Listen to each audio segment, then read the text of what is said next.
Bonjour à tous et bienvenue pour la matinale, l'émission quotidienne de CMC Markets qui débute à 10 heures. Je suis Nicolas Chéron, analyste pour vous servir et nous sommes aujourd'hui le mercredi 2 novembre. Le titre du jour est débouclage généralisé. En effet, jusqu'à il y a encore une semaine, nous avions un pétrole haussier, nous avions un CAC 40 haussier, nous avons des indices américains stables. Et puis nous avions aussi un dollar américain très fort et l'euro-dollar et l'or étaient sous pression. La semaine dernière, on a assisté à une sorte de latéralisation, de stabilisation de l'ensemble de ces actifs. Et en ce début de semaine, on a vu ensemble que l'on commençait à se faire peur sur les supports et que l'élection américaine commençait à peser. Lundi, je vous ai expliqué que pour les 7 à 8 jours qui viennent, je vais être, et j'espère que vous le serez aussi, très prudent. Car les marchés, que ce soit le pétrole avec les stocks, que ce soit le dollar avec la Fed ce soir, que ce soit les indices avec les élections, eh bien on devrait avoir des décalages de marché, de la volatilité et du stress. Voilà. C'est la raison du titre du jour, débouclage généralisé, car après ces 3 à 4 semaines de hausse sur le dollar, sur les bancaires, sur le pétrole, sur les indices, donc on a assisté à des grosses prises de bénéfices. Et depuis maintenant à peu près une semaine, on a le dollar qui consolide, qui corrige même, le pétrole qui fait de même. Les indices ont cassé leur support hier. Donc hier, les fameux 4500 points sur le CAC 40. Le S&P a cassé les fameux 2115-2120 points. Et puis inversement à cela, eh bien, on a l'or et l'euro-dollar qui ont cassé leur résistance de court terme et qui sont allés chercher les suivantes. Est-ce que cela veut dire pour autant que les marchés actions vont fortement chuter, que le dollar va fortement chuter, que l'euro va s'envoler? Je ne le pense pas tant que cela. On a assisté à une sorte d'ajustement des marchés boursiers à la notion de risque en vue des élections et puis en vue de la Fed ce soir. Donc voilà, je voulais réitérer cela en début d'émission. Grande prudence avant les élections. On a des marchés qui sont de nouveau assez volatiles. Cela devrait être source d'opportunités, mais je vous invite quand même à une certaine prudence, donc parce qu'on peut avoir donc des spéculations et des décalages assez violents. Donc bienvenue à tous pour cette matinale. Je salue tous ceux qui viennent de nous rejoindre et je salue également tous ceux qui nous regardent sur YouTube. Avant de commencer cette émission, voici un avertissement sur les risques concernant le caractère purement informatif de cette présentation et les CFD. Je vous invite à en prendre note. Vous pouvez utiliser les fonctions de chat et de questions-réponses en haut de votre écran pour pouvoir converser avec moi. Dans cette émission, on va voir ensemble les dernières actualités marché, macro, actions, les statistiques économiques passées et à venir, une figure graphique reconnue par la plateforme de CMC Markets et bien évidemment, je répondrai à vos éventuelles questions. Alors, en termes d'actualité marché, le CAC 40 a cassé les 4500 points hier. Les vendeurs ont ainsi pris la main. On s'approche actuellement d'une oblique de soutien à 4420 points et on verra cela dans la partie graphique. Comme d'habitude, nous étions haussiers, nous avions un support, ce support a cassé, les vendeurs prennent la main. Pour que les acheteurs reprennent la main, il faudra soit des débordements de résistance, soit un chandelier de retournement significatif. Le S&P 500 s'est ajusté au risque des élections. Il travaille la zone des 2100 points. Donc si vous vous souvenez bien, depuis 2-3 semaines, le S&P 500 était autour des 2120-2140 points. Cela veut dire quoi? Eh bien, cela veut dire que par rapport à la semaine dernière, le S&P 500 a perdu en gros 2%. Et par rapport à ses plus bas des dernières semaines, il a perdu 1%. Est-ce qu'on peut parler de débandade, de marché baissier, de signal de moyen terme? Je ne pense pas. Pour l'instant, je vois un S&P plombé par les risques des élections. Les opérateurs débouclent leur position, ils prennent des bénéfices et ils ajustent leur portefeuille par rapport à ce fameux risque des élections qui approche. Mais pour l'instant, on parle d'une consolidation, d'une correction sur le S&P 500, mais pas d'un marché baissier puissant. Le pétrole WTI retrouve son oblique de moyen terme à 46 $, donc il est passé des 51,50 aux 46 $. N'oublions pas qu'il a perdu 10% ces 2 dernières semaines. Et cet après-midi, justement, nous aurons à 15h30 les stocks. N'oubliez pas, cette semaine, nous avons une heure de décalage avec les États-Unis. Ça veut dire que les chiffres sont publiés une heure avant. Donc, les stocks de pétrole seront cet après-midi à 15h30 et pas 16h30. Et puis ce soir, on a rendez-vous avec la Fed à 19h et non pas 20h. C'est la raison pour laquelle je ferai un live Fed ce soir à 18h45. Le VIX perd 3% depuis hier. Donc la question que je me pose, c'est assistons-nous à une stabilisation de la volatilité et donc à une éventuelle stabilisation des indices? Le dollar index retrouve ses plus bas du 12 octobre dernier à 97,5 points. Et cela semble être un support intermédiaire. On verra que le dollar était coincé dans un petit range sur ses plus hauts des dernières semaines. Il a cassé ce range par le bas, il a accéléré et il a atteint un objectif théorique. L'or, de la même façon, approche des 1300 $. C'est un seuil d'importance. C'était le support cet été, c'est désormais une résistance de moyen terme, donc on revient sur un point clé. Donc ce que j'essaie de vous faire comprendre, c'est que le CAC 40 a cassé un support de niveau 1, il est revenu sur un support de niveau 2. Le S&P 500, il est 1% sous ses plus bas du mois de septembre, mais c'est pas encore la fin du monde. Le pétrole WTI, il a perdu 10%, il arrive en zone de support. Le dollar index, il a baissé, mais il arrive en zone de support. L'or a rebondi, mais arrive en zone de résistance. Donc voilà, on a eu un ajustement des marchés à la notion de risque. Et je me demande si cet ajustement n'est pas arrivé à son terme. Et puis, dernière actualité, le sucre brut a cassé son support clé à 21,5 cents. J'en ai parlé lundi, je vous ai fait une analyse dessus lundi, je suis passé sur BFM et j'en ai parlé lundi également, j'en ai aussi parlé sur TV Finance. Donc voilà, j'en ai parlé lundi sur tous les réseaux, c'était pour moi la plus belle configuration de la semaine et on perd 4% depuis. En termes d'actualité macroéconomique, la Fed devrait renforcer l'idée d'une hausse de taux en fin d'année ce soir, ce qui renforce les pressions baissières sur indice, en plus des élections. Selon Westpac, une victoire de Trump aurait un impact supérieur au Brexit. C'est la raison pour laquelle les marchés se font peur.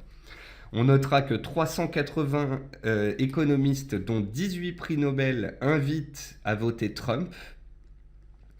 Donc vraiment, les opérateurs sont focalisés là à 100% sur les élections.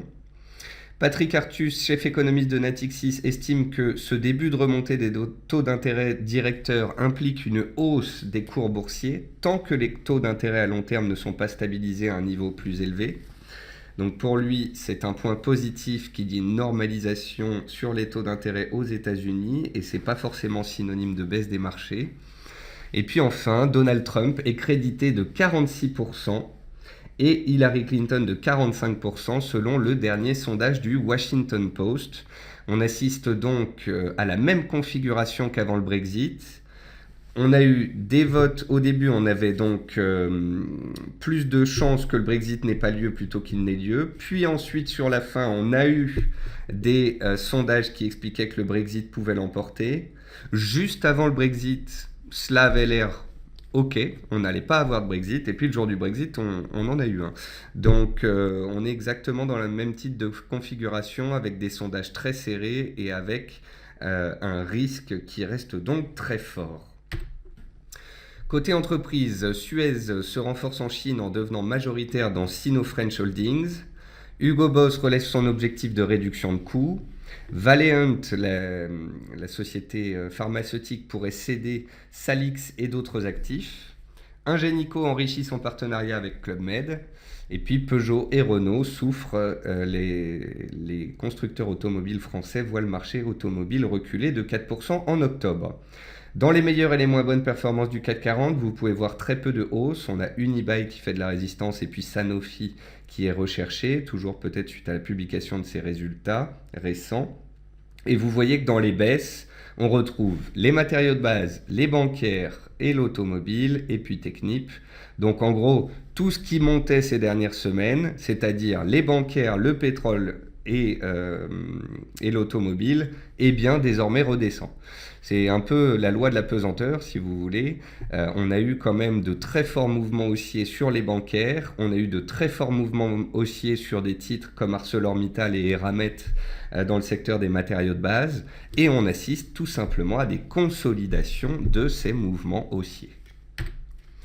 Dans les statistiques passées, on notera hier la publication d'un PMI manufacturier chinois supérieur aux attentes à 51,2 contre 50,4. On notera le taux de chômage néo-zélandais qui est ressorti meilleur qu'attendu à 4,9%. Le consensus attendait 5,1%. Et puis les permis de construire en Australie sont ressortis inférieurs aux attentes à moins 8,7% alors qu'on attendait moins 2,8%. Aujourd'hui, on aura l'indice PMI Market de la construction en Angleterre à 10h30. À 13h15, le rapport sur l'emploi aux États-Unis, donc l'ADP. À 15h30, les stocks hebdomadaires de pétrole, au lieu de 16h30, je vous le rappelle, puisqu'il y a eu le changement d'heure. Et puis à 19h, on aura le fameux FOMC. C'est la raison pour laquelle à 18h45, nous ferons un live Fed pour suivre justement les éventuels décalages sur les marchés.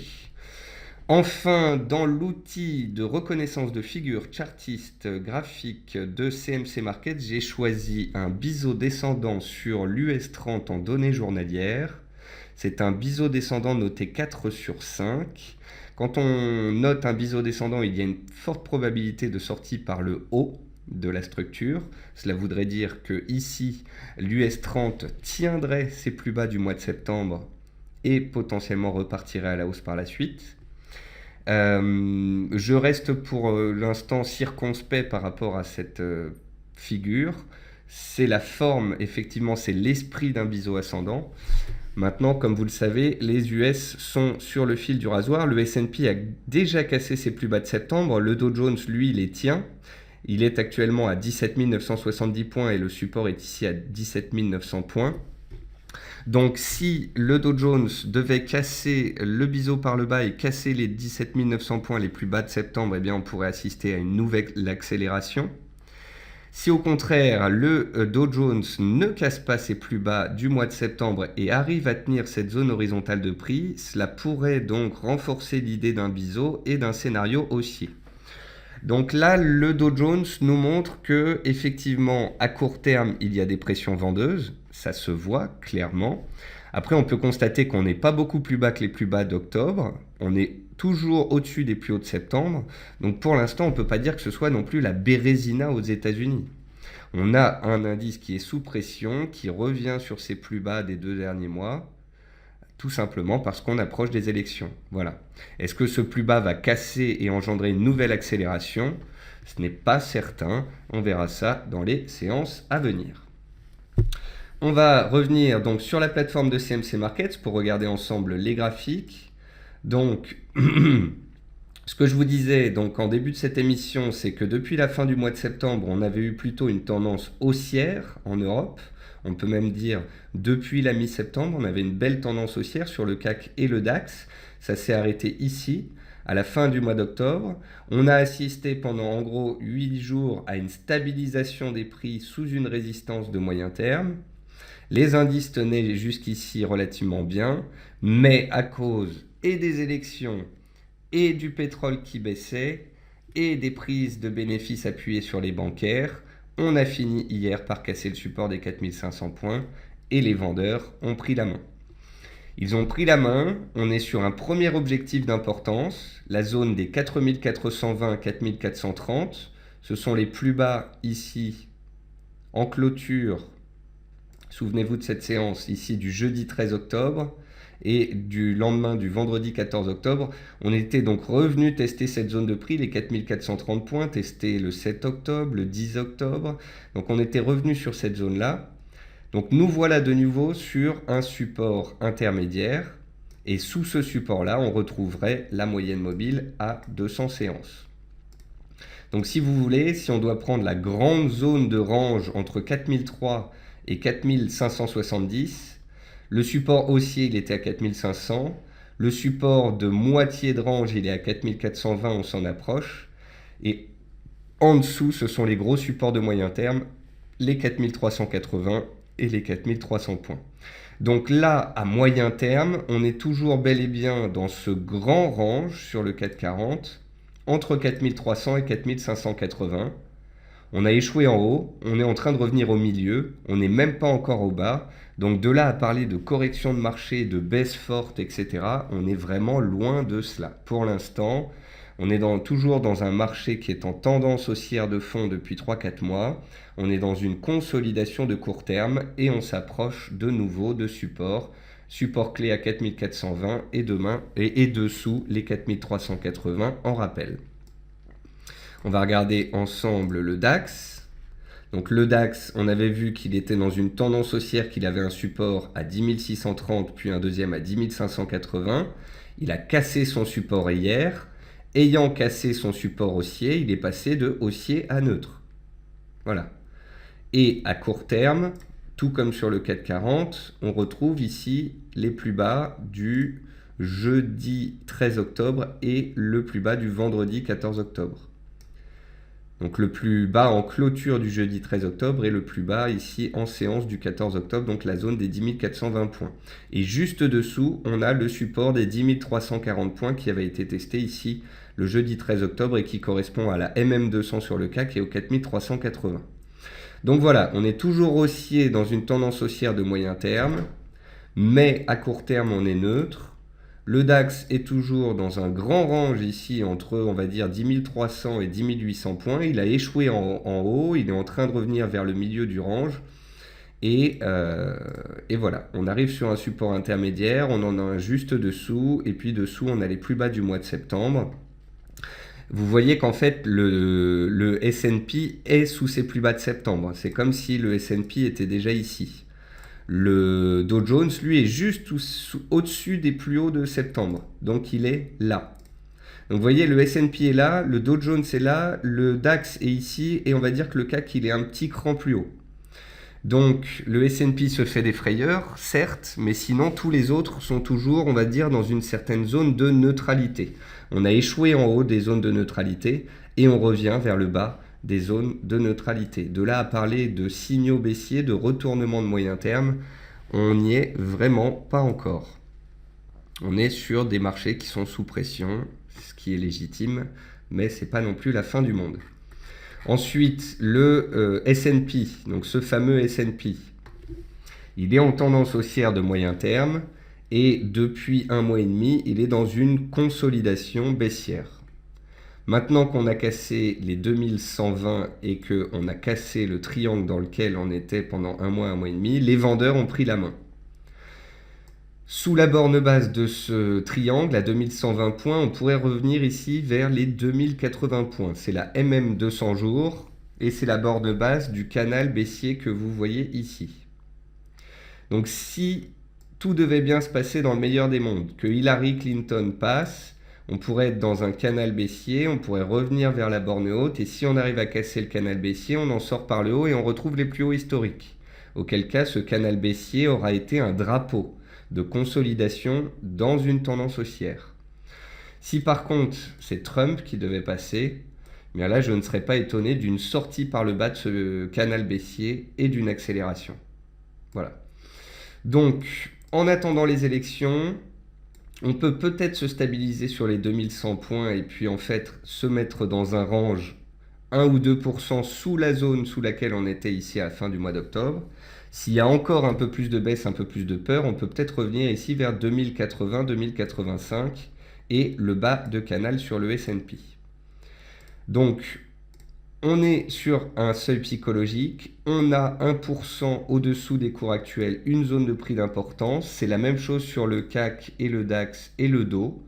Si on perd encore 1%, eh bien on a des niveaux de rappel en dessous qui sont d'importance. Si on perd 2, 3, 4%, là on commence à donner des signaux forts, à détériorer les tendances de moyen terme, à montrer des retournements sur les chandeliers mensuels. Et là, on pourra vraiment parler de marché de peur, de retournement, etc. Mais pour l'instant, j'ai absolument pas l'impression que ce soit le cas. Pour l'instant, j'ai juste l'impression que le S&P depuis un mois et demi était complètement stable autour des 2130-2140 et que là, on vient de perdre 1 ou 2% parce que Trump revient en force dans les sondages. Mais c'est vraiment pas la fin du monde. Le VIX, il avait accéléré donc la semaine dernière. Et puis hier, il a fortement accéléré, donc corroborant la baisse des indices. Vous pouvez voir que le VIX donc a fait un excès haussier hier sur les 18,80.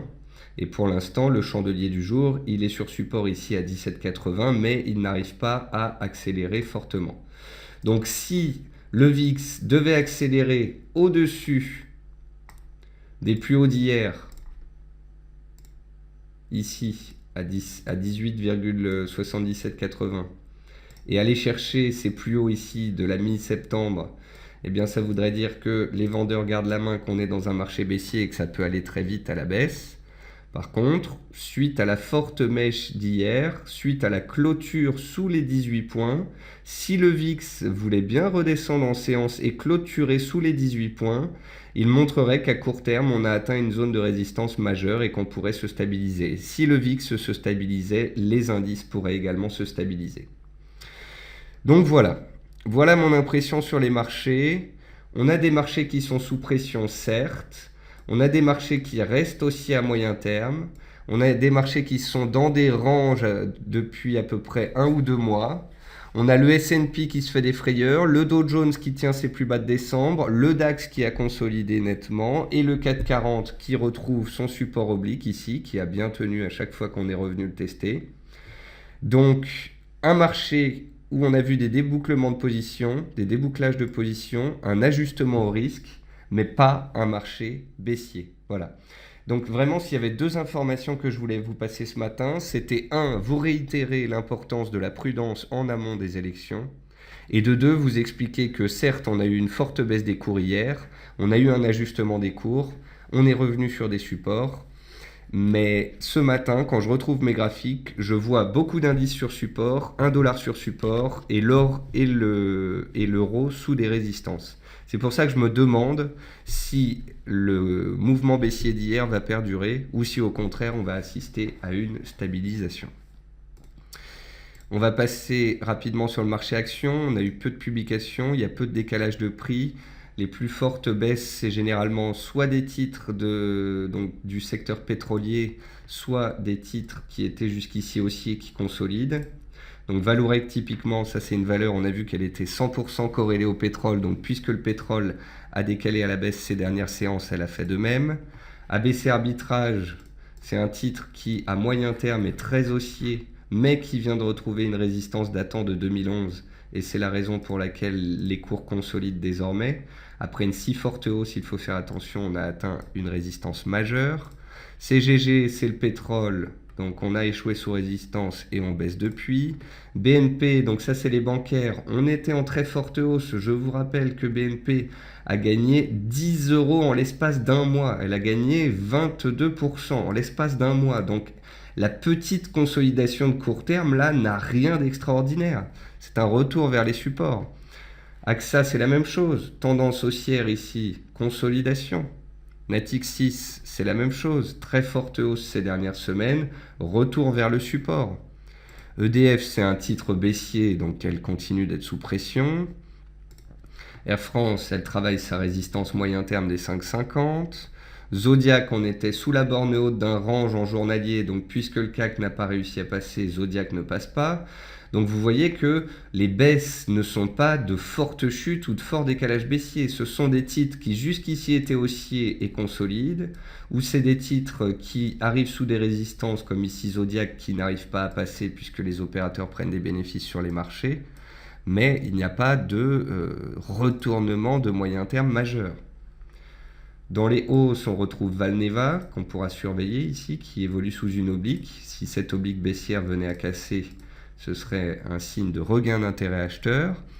Sanofi, elle reste bien orientée suite aux résultats qu'elle a publiés la semaine dernière.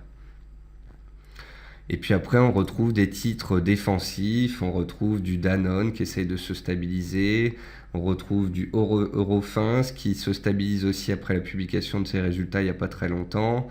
Donc voilà, on retrouve des titres qui consolident, qui digèrent leur hausse récente.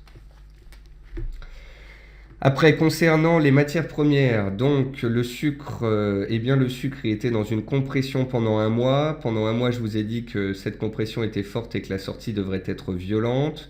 On a vu en fin de semaine dernière qu'on était en train de donner un éventuel signal. On a vu lundi qu'on était en train d'attaquer les 21,60 et que si on cassait les 21,50-60, eh bien c'est que la baisse pouvait être validée. Lundi, la baisse s'est validée. Mardi, on a baissé. Aujourd'hui, on est toujours orienté à la baisse. Et le prochain support majeur, ce sont les 19,50. Donc on a déjà perdu 1 dollar depuis la cassure et il reste 1 dollar de plus en théorie pour rejoindre ce support majeur. Donc voilà, pour ceux qui sont sur le sucre, eh bien pour l'instant tout se déroule selon le scénario baissier donné par cette sortie de triangle. Le jus d'orange, si vous vous demandez pourquoi il explose autant et pourquoi il est sur des plus hauts mensuels et pourquoi il est sur des plus hauts de 2011, là c'est un graphique mensuel que je vous montre. Donc baisse en 2011, 2012, 13, 14, 15, on se cherche, puis là 2016, on s'envole.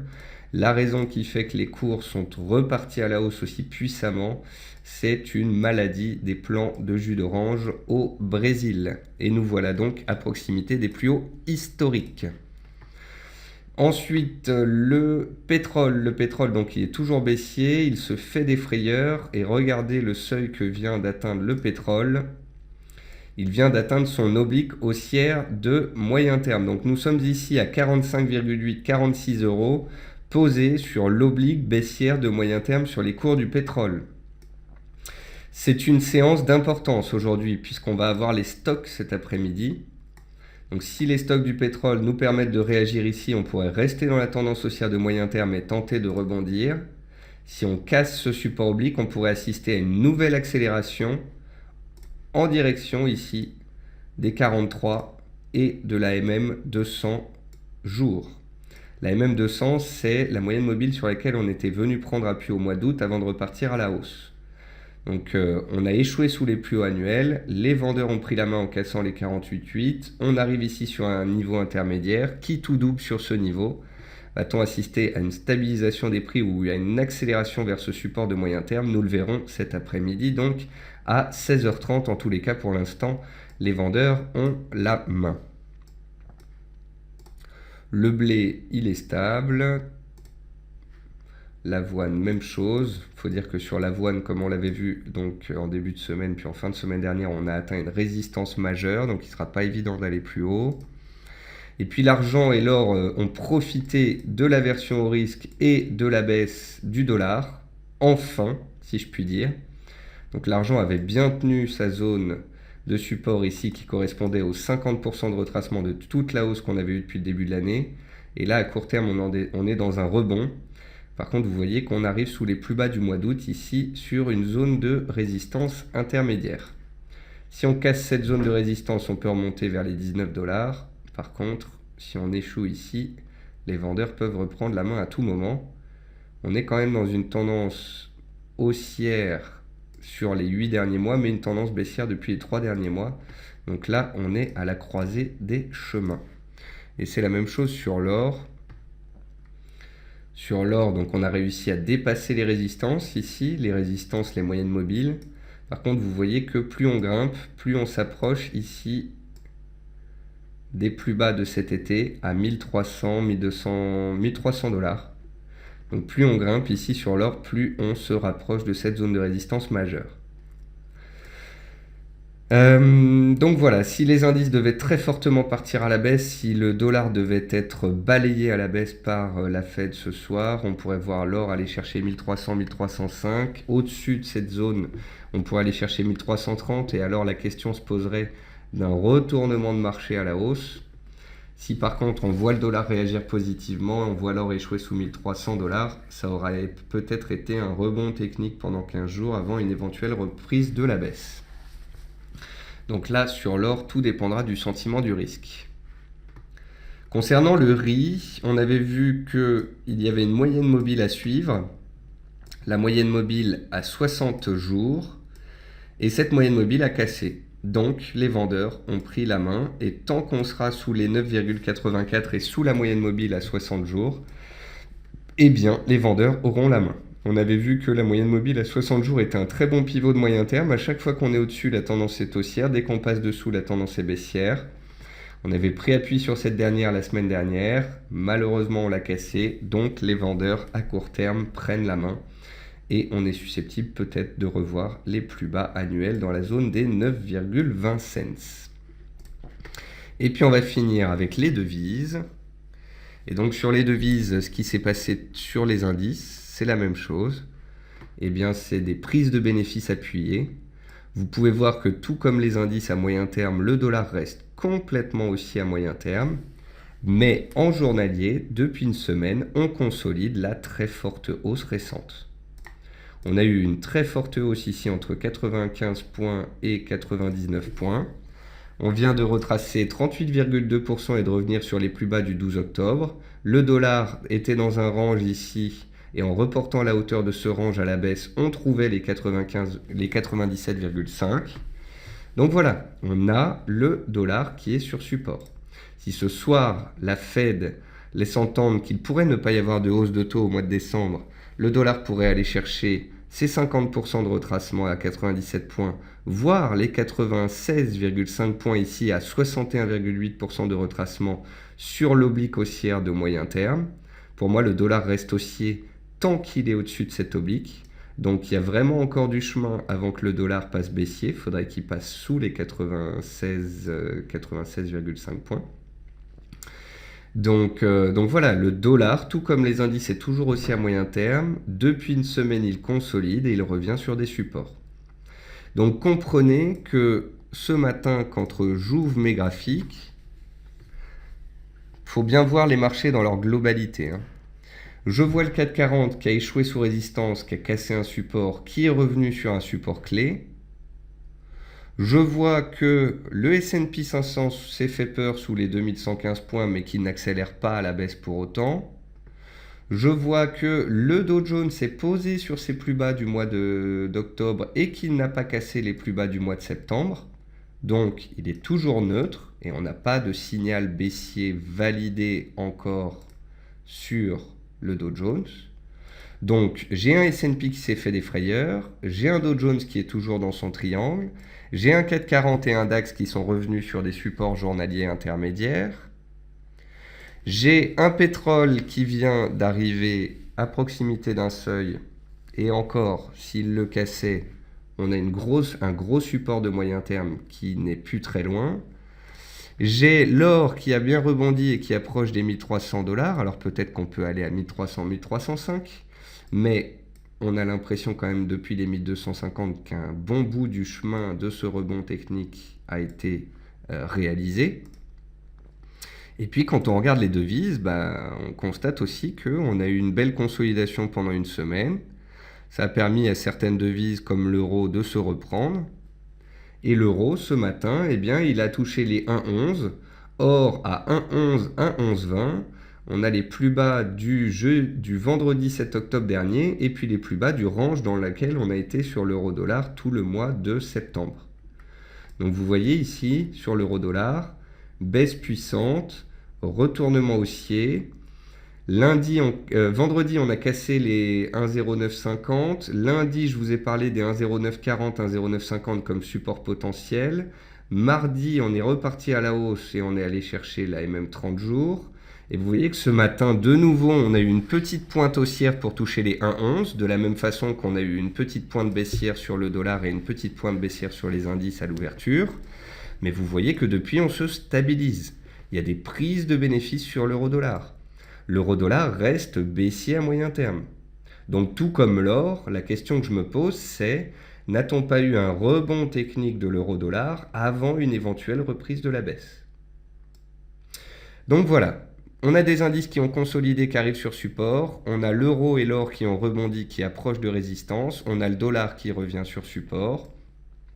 Si ce soir, la Fed laisse entendre qu'elle pourrait ne pas monter les taux en mois de décembre, le dollar pourrait alors aller chercher les supports suivants, auquel cas l'euro et l'or auraient encore une belle marge d'appréciation. Si au contraire, ce soir, la Fed nous dit, comme je vous l'ai déjà dit, on va monter les taux en décembre, les chiffres économiques nous le permettent, eh bien, je suppose que le dollar pourrait se stabiliser, voire se raffermir en fin de séance. Donc voilà, c'est une séance clé aujourd'hui. On va voir si les indices se stabilisent ou si au contraire les vendeurs enfoncent le clou. On va voir si le dollar se stabilise ou si au contraire le vendeur enfonce le clou. Et c'est la même chose sur le pétrole. On va voir s'il arrive à rebondir sur son support oblique ou si les vendeurs enfoncent le clou également. Donc voilà, je vous ai fait un point complet sur ma vision des marchés. Maintenant, on va regarder vos questions. Frédéric me dit, où avez-vous trouvé la maladie sur le jus d'orange? J'ai tout simplement tapé jus d'orange, orange juice, baisse des cours en anglais, et je suis tombé sur des articles sur des sites américains. Voilà. Alors Christian, si ce n'était pas clair, effectivement, en début d'émission, je vous ai parlé de 380 économistes, dont 18 prix Nobel. Ils n'invitent pas à voter pour Trump, mais à voter contre Trump, qu'on soit bien d'accord. Alan me dit, quel niveau sur le CAC peut faire penser que les vendeurs reprennent la main?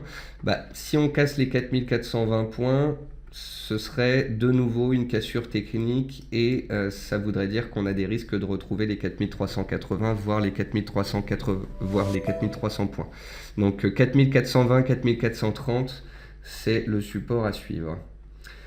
Manu me dit sur le CAC qu'on a une Golden Cross, mais une MM200 mois qui devient négative. Qu'en pensez-vous ?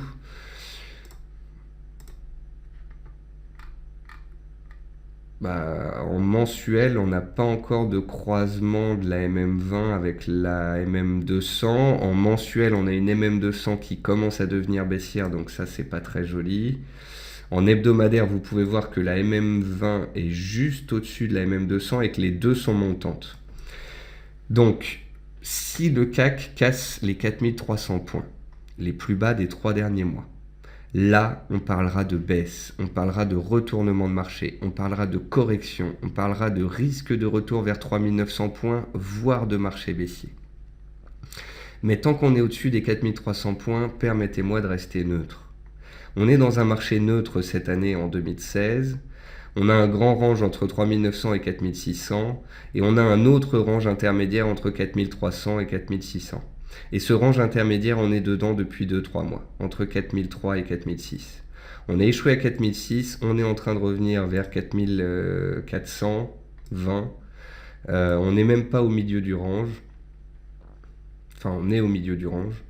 Et donc, on a encore une ou deux étapes et des supports à casser avant de passer baissier à moyen terme. Donc, pour l'instant, j'étais jusqu'ici haussier et factuel. Je deviens neutre et prudent et je le suis d'ailleurs depuis lundi. Depuis lundi, c'est la première chose que je vous ai dit. Je vous ai dit deux choses. 1, on change d'horaire. 2, faites très attention en vue des élections.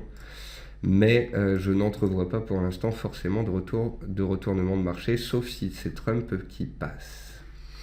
Et puis on va finir avec Sartorius pour Christian. Alors Sartorius, Stellim. Alors Sartorius Stellim, superbe action qui est passée de 5 € à 65 € de 2010 à 2016. En données mensuelles, c'est une puissante tendance haussière en place depuis la fin de l'année 2014. On est en train de revenir en données hebdomadaires, donc ici sur une zone de prix d'importance.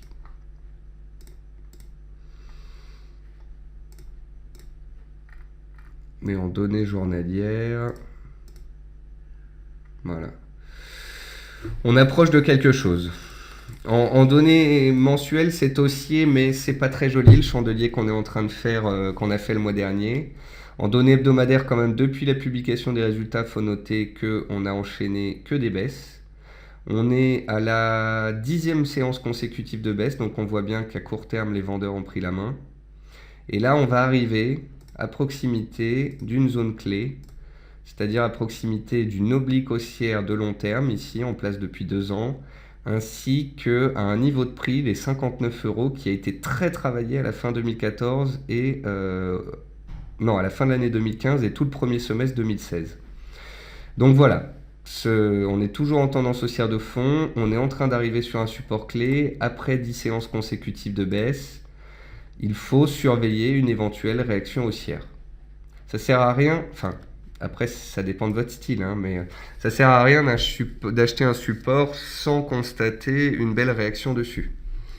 Moi, en tant qu'analyste, quand je vois une tendance haussière de long terme, une tendance haussière de moyen terme, mais une tendance baissière de court terme, j'attends soit un chandelier de retournement, donc un beau marteau par exemple, soit une cassure de résistance, donc par exemple les 61,80, 62 euros là, qui étaient support au mois d'août et qui feraient résistance si on y retournait. Et si et seulement si je vois une cassure de résistance ou bien une réaction positive sur support, là je commence à me poser des questions, à savoir si je vais me placer ou pas. Mais pour l'instant, il est un peu tôt à mon goût, il y a toujours une tendance baissière de court terme. Donc voilà, je vous ne dis pas qu'on est en train de faire un point bas sur les indices, sur le pétrole et sur le dollar. On a encore des éléments qui peuvent faire baisser les marchés d'un cran. Le pétrole, s'il casse son oblique, peut aller vers sa MM200. Le CAC, s'il casse son oblique, peut aller vers sa MM200 également. Le dollar, s'il casse son support, peut aller chercher le prochain retracement de Fibonacci qu'on a vu tout à l'heure. Mais vous voyez, même si on cassait ces supports-là, qu'on revenait sur les supports suivants, eh bien, je resterai pragmatique et factuel. On serait aussi à moyen terme et sur support. Et il en faudrait vraiment plus que cela pour que l'analyse technique passe baissière. Donc voilà, n'oubliez pas que ces 2 derniers mois, on a eu des tendances haussières fortes, que ce soit sur certains indices, le dollar et le pétrole. On assiste donc depuis 1 à 2 semaines à des consolidations. Ces consolidations sont appuyées, c'est généralement le cas d'une consolidation. La baisse se fait toujours plus rapidement que la hausse. N'oubliez pas aussi les conditions de marché actuelles, du stress des opérateurs avant les élections, avant la fête de ce soir. Et en tous les cas, voilà, si je devais garder une phrase pour clôturer cette émission, je vous dirais « Le pire n'est pas certain ». Voilà. Donc pour finir avec Frédéric sur l'AUD-USD, on me demande... Que penser de la faiblesse de l'AUD ? Tout simplement, je trouve pas l'AUD faible, je trouve que l'AUD tient bien, à moyen terme il est haussier, après c'est vrai qu'à court terme il est un peu décevant, l'AUD n'arrive pas à monter plus que cela alors que le dollar a consolidé. Tout simplement regardez les chiffres de l'AUD. Je vous ai lu les statistiques en début de séance, les chiffres de l'immobilier sur l'AUD sont encore tombés inférieurs aux attentes. Donc ça explique sa sous-performance. Et après à la question de JB sur le DAX, à savoir... Pensez-vous que le DAX puisse casser les 10 410-420 ? La réponse est bien évidemment oui. Oui, je pense que le DAX peut les casser. Bien sûr qu'il peut les casser si les US accélèrent. Par contre, si le Dow Jones ne casse pas ses plus bas du mois de septembre, que le S&P n'accélère pas sous les 2100 points, le DAX peut très bien tenir ce support et tenter de rebondir, tout comme le CAC pourrait tenter de rebondir sur son oblique haussière vers les 4420. On l'a approché ce matin et si la fin de séance devait être haussière, on aurait un beau chandelier ici de pénétration haussière qui nous montre que certes, on s'est fait des frayeurs hier, on a eu un ajustement de marché, mais le pire n'est pas certain. Voilà, sur ce, je vous souhaite à tous un très bon appétit. C'était une émission un peu longue, mais je voulais qu'on soit sur la même longueur d'onde. Vous pouvez me retrouver cet après-midi à 15h45 pour faire le point avant les stocks de pétrole dans le quart d'heure US. Et puis sinon, j'espère vous retrouver ce soir à 18h45 pour le live Fed. Bon appétit à tous et bon trading d'ici là.